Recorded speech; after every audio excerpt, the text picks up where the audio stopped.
Wake Forest playbook. You know, we do it in real life, so I'm just allow that to be real life in video games and stuff.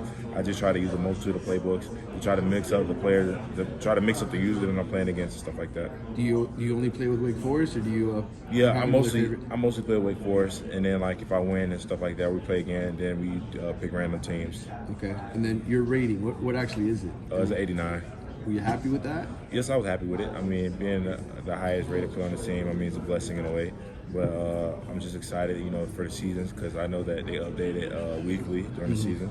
So just want to put out a good performance and stuff like that. And hopefully they recognize that.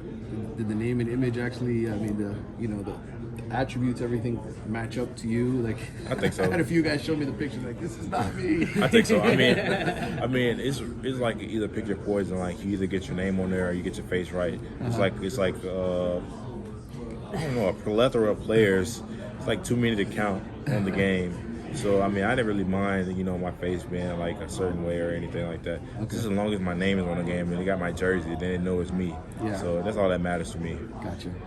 You feel like the pass rush was better than it was last year? Sorry? You feel like the pass rush was better than it was last year? In terms of in the game or in person? Or, yeah, but your actual this season, will the pass rush be better than it was last year? I believe so. I mean, I believe that we had pretty good pass rush last year, you know. But this year, you know, I feel like that there's some things that we can work on, and I feel like that, you know, that starts in the film room. Just being a student of the game, you know, because like I said, each offensive tackle or guard, you know, they set differently per week. So just being able to just pick up on their tactics and stuff like that in order to utilize the best passing move that can combat with the way that they set. I feel like, you know, it'll take us far this year. After winning this one ACC game last year, I guess where did the improvement have to come from to, you know, kind of get back to your winning ways that you've been used to? I just feel like, you know, having 17 returning starters back this year means that we have an experienced team. I feel like that, you know, the years that we had an experienced team, we went far. I want to fall back on, you know, 21 year when we went to the ACC Championship. I know we had a lot of, you know, returning starters. We had an old team. So just being able to, you know, have an experienced team and stuff like that might limit the mistakes that we had last year in order to turn those games that we lost into wins this year. Did that losing season shock everybody last year? In a way, would have kind of humbled us because we was on a high road for 7 years straight. Yeah. So at times, you know, we could tell people got complacent. But it's hard to win in the ACC, and we understand that. So I feel like that last year it just shows, humbled us in a way, and showed us that, you know, that you have to be on your A game at all times because it's hard to get wins in the ACC. So Jasheen, Jen Lewis, 3 Cheeks in a Pod, News Stitch Media. How are you today? I'm good. How about yourself? I'm well, thank you. So in the off season, what have you done to, like, what skill set have you worked on to improve for yourself? I feel like being a better leader, vocal leader. I feel like that, you know, as a football player, I'm a pretty good football player. But we still have guys that are young and stuff like that, and we might count on them this year at one point in time. So just being able to, you know, talk to them, you know, build up their character and stuff, confidence and stuff like that. It'll take you a long way because at the end of the day, you know, we have to play, and there's a standard that we have to play at. And if you know, everybody's got to fall in line because, like I said, you know, it's hard to get wins in the ACC. And we have a pretty good schedule this year. So just being able to, you know, be a leader, be a vocal leader, and praise the young guys and stuff like that, you know, hold them accountable because they also hold me accountable. It's like vice versa, you know. So you just gotta, I feel like that's one of the things that I worked on this off season. And I feel like that, you know, it'll take us a long way this year. Just a couple more questions. So you just said that you guys have 17 returning players. So like, and the time of, you know, the portal, NIL, all of that, having 17 returning players after a less than caliber season, especially for Wake, speaks volumes to the culture that you guys have created. And I know it starts with coach, but then it goes to you guys, the players as well. Can you speak on that and like the type of culture y'all have created for yourselves? Yeah, so I feel like it's more of an inclusive culture, you know, trust the process culture. I feel like that, you know, even though we didn't have the season that we wanted last year, we still had enough talent. I feel like that, you know, this year we're more experienced compared to last year. There was injuries. So those players that got thrown into the fire last year were inexperienced, and I feel like they needed to go through those trials and tribulations in order to become better football players. but I feel like that the only way for you to grow is to go through life changes, and I feel like that that kind of resonates with me because my first year here, I made some mistakes on the field, stuff like that, but through those mistakes, it made me build character, just to know that everybody's human and stuff like that. So I just feel like that, without any negativity in life or any setbacks in life, you're not able to grow. So Whatever setback is a setup for something better. right. And last question: is there a team that you're looking forward to playing the most this year? Not really. I'm excited for our schedule. Yeah. I'm excited to go to California. I'm excited to go to Miami. I'm excited to play Ole Miss. I'm excited that we have basically 5 straight home games. Yeah. So I'm just excited for the season because it's my last season. I just want to make the most out of it. Awesome. Okay, and sorry, gentlemen. One last question. I swear, then I'll leave you Yeah, alone. good.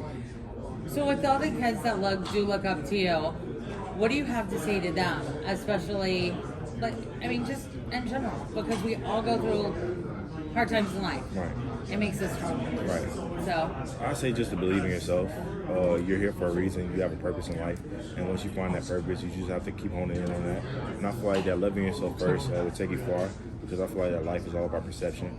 And the more people that perceive you in life, you just got to tune out that noise, because God created you. You're your own person. So I just feel like you just got to embrace that, whether it's good or bad or indifferent. Because at the end of the day, everybody makes changes. You have to go through stuff in order to grow and to change. So I just feel like that, to the younger kids and stuff like that, just to believe in themselves first and foremost, because life is hard within itself, whether you're playing football, working at a job and stuff like that. Some days you might not want to wake up and go, but if you love something and are passionate about it, and nobody can tell you differently. exactly. Thank you so much. I appreciate your time. No problem. Thank you. Keep your positivity. I love it. It's going to go far. Thank you. Thank you.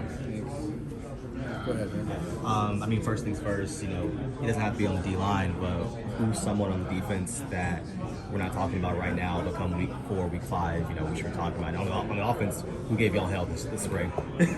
I feel like Devon Patterson. He's a heat-seeking missile. Probably like a bigger version of Malik in a way. He loves the game of football, flies around. I also feel like, Branson Combs, him coming from Southern Illinois and stuff like that, just a bigger conference. So I feel like he has a point to prove this year. I feel like Quincy, coming off an injury and stuff like that, he's a Georgia boy. So, I know that he loves the game of football, very passionate. BJ Williams, last year kind of inexperienced and stuff like that, so he got thrown into the fire a little bit. But I respect him as a player because, even though he got thrown into the fire, he tried to make the most out of his opportunity. And I feel like through that, they kind of built character and stuff. So his offseason, he put in the work to become a better player. He's big. He has long arms. He's great personality and stuff like that. He's engaged, isn't he? Yeah, he's engaged. He just got engaged.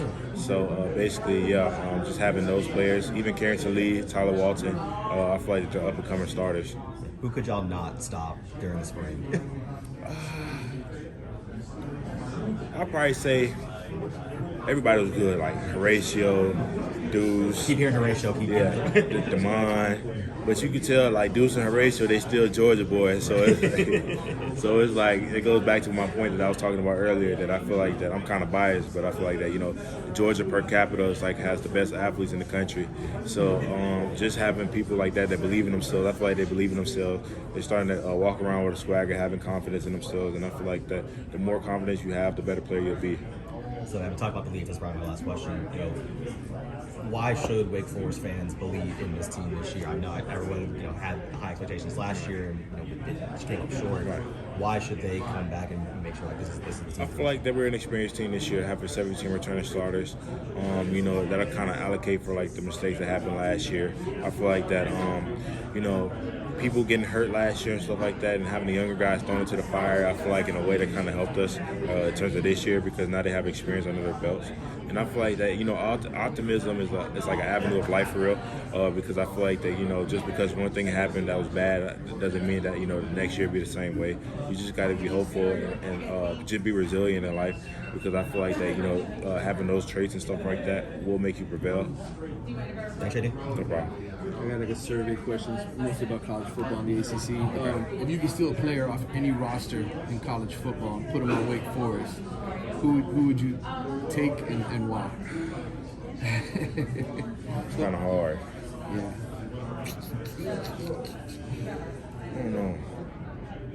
I'll probably say, to be honest, I'm being truthful too. I'll probably say I'll just keep the players that we have because, you know, they came in to Wake Forest for a reason, you know, coming out of high school and stuff like that. And I feel like that, like I said, you just have to trust the process. I feel like that, you know, sometimes people try to take shortcuts in life. And I don't think Wake Forest is an institution that likes to take shortcuts. You know, long road's the best road, even if you have to go through the hiccups and stuff like that, because through those hiccups it builds character, it builds brotherhood, it builds modesty. So I just feel like that, you know, having those traits are really the ultimate weapon in terms of like football, life in general. Like I said, you know, the game of football is hard, especially playing Power 5 football and stuff like that. So I just feel like that, you know, the guys that are inexperienced will become experienced, and sometimes you have to go through bad games, you know, tough seasons in order to build that. Okay. How about the best offensive player in the league not on your team? Somebody you just got a lot of respect for and you think is best dude in the ACC? To be honest, I kind of like, what's his name? Concepcion, I think that's his name. Okay. Yeah. I feel What like is it about him? Just his nature, like he loves the game of football. He's fast. I don't think he talks too much trash. Yeah. But at the same time, though, he does like through his play, and I just like him as a player. I feel like he's a good player, and like I said, I can't wait to play NC State. I can't wait to play all the other schools as well. I feel like that, you know, Miami this year, they're supposed to have a good team and stuff like that. So having an opportunity to play Miami in Miami, you know, it'd be a pretty exciting time, an experience that once in a lifetime experience. This is my first time ever playing Miami, especially in Miami. Yeah. So it's like, you know, it's like it's like a mixed emotions. But yeah, I just feel like that really all the players that play in the ACC are pretty good. Okay. And then I was in an SC road environment. If there's one place you really, is Miami the one you're most looking forward to? Between them and Stanford, I mean, because I never played in those stadiums before. Right. I feel like that, you know, I played everywhere else. Virginia Tech, like last year, Virginia Tech was like one of the best stadiums I've ever been in. Just by, you know, the inner Sandman and stuff like that. You know, just having that culture. You see it on TV all the time and stuff. Yeah. And being like surrounded in that environment, you know, it's once in a lifetime experience. So I just feel like, you know, all the away games that we go to, it's like an experience within its own, because, you know, it's different vibes, different fan base and stuff like that. And then when you win, you know, they hate you, you go home happy. But I mean, at the same time though, just being there in general, it's like an experience. Okay. All right. Defensive players are one of the ACC that you got a lot of respect for, that you think is best outside of yourself or somebody on your team? You said not somebody on my team? Not somebody, yeah. Okay. Yeah, or making everybody pick somebody else outside their team. It's hard to think. Okay. I'll probably say dude from Louisville. I forgot his name. Giannotti? Yeah. Defensive end? Yeah. Okay. So he kind of his play style kind of resembles Rondell's. So they're physical, bigger. They're physical. Yeah. I like physical people because I feel like I'm pretty physical too. Okay. So I just feel like, you know, sometimes people like to do a lot of finesse moves and stuff like that. But you know, the quickest point from A to B is through somebody. So and I feel like that's the type of style he plays, and I respect that. Cool. Appreciate you, man. Thank you so much. Thank you. My question is more about high school student coming out of high school. You just got to think about the NIL and all those stuff. What kind of advice can you give them when they're trying to make a decision on choosing the right school for them? I just say, you know, choose a school that's for you. I mean, at the end of the day, NIL is always going to be here. But first and foremost, you know, you're playing football for a reason. So let that be the main thing. Keep the main thing the main thing. If you're good enough and you embrace yourself enough, you know, there's going to be people out there that are going to really invest into you. So that's what I would say. Just keep the main thing the main thing. And then just believe in yourself. No matter what system you're in, you know, first day of practice as a freshman, you just got to show up and show out. Just make them hard for them not to put you in the game. What other sports do you attend besides?